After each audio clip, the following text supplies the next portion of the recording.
Last Wednesday was Flag Day. I flew my American flag. There was a time when I did not fly my flag. It was a time when I became convinced that the idea of America as an ideal was on its way out. I came of age at the time of the Vietnam War. Flag wavers from the military industrial complex used flag waving patriotism to sell the war as necessary to stop communism.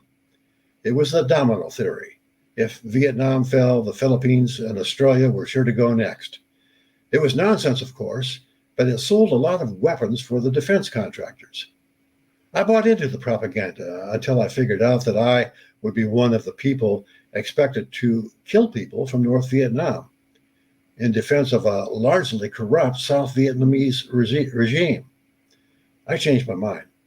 Similar rationales were used to sell the war in Iraq, this time against radical Islam, and then Afghanistan. And now Ukraine. This time we're waging a proxy war for a largely corrupt Ukrainian regime, which our CIA helped install back in 2014 against the successors of the commies. And always, the wars are lost at great expense to the middle class taxpayer and at immense profit to the defense industry. As the World War I two-time Medal of Honor winner, Marine Corps General Smedley Butler said, "War is a racket."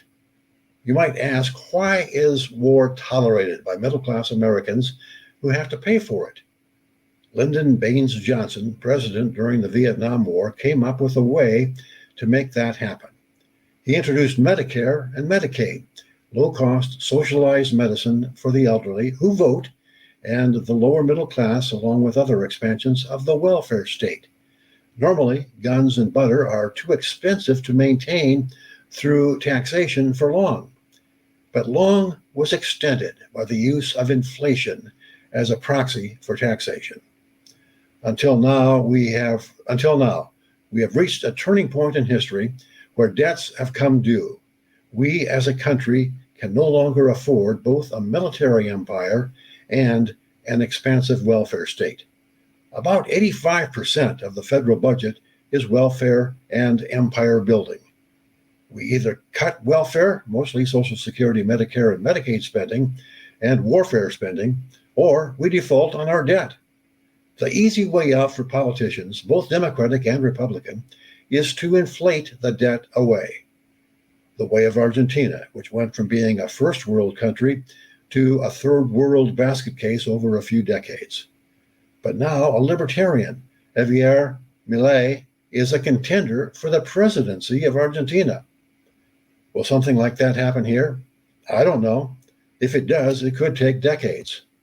But I am inspired by a lady who lives in the retirement complex where I reside. There are 3 condominium buildings and a set of villas. Every Flag Day, there is a competition among the 4 to fly the most American flags.